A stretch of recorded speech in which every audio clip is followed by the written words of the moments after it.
بسم اللہ الرحمن الرحیم۔ السلام علیکم ناظرین۔ ایک علاقے میں ایک بابا جی کا انتقال ہو گیا۔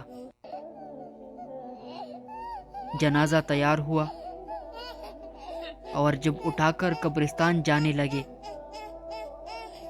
تو ایک آدمی آگے آیا اور چارپائی کا ایک پاؤں پکڑ کر بولا، مرنے والے نے میرے 15 لاکھ روپے دینے ہیں،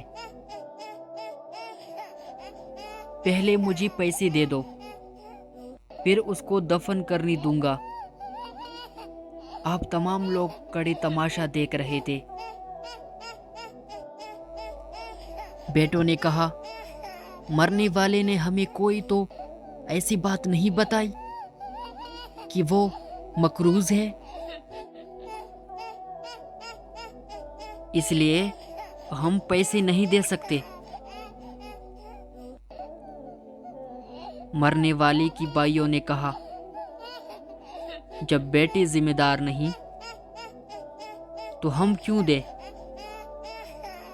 اب سارے کڑے ہیں اور اس نے چارپائی پکڑی ہوئی ہے۔ جب بات گھر کی عورتوں تک جا پہنچی، مرنے والے کی اکلوتی بیٹے نے جب یہ بات سنی تو فوراً اپنا سارا زیور اتارا اور اپنی ساری نقد رقم جمع کر کے اس آدمی کے لیے بھجوا دی اور کہا، اللہ کے لیے یہ رقم اور یہ زیور بیچ کر اس کی رقم رکھو اور میری ابو کا جنازہ نہ روکو، میں مرنے سے پہلے سارا قرضہ ادا کر دوں گی، باقی رقم کا جلد بندوبست کر دوں گی۔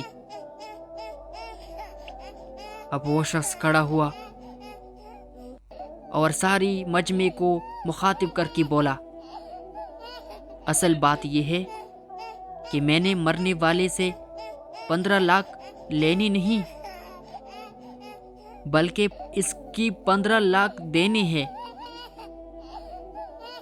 اور اس کی کسی وارث کو میں جانتا نہ تھا،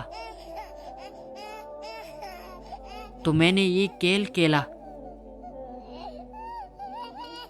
اب مجھے پتہ چل چکا ہے اس کی وارث ایک بیٹی ہے اور اس کا کوئی بیٹا اور کوئی بھائی نہیں۔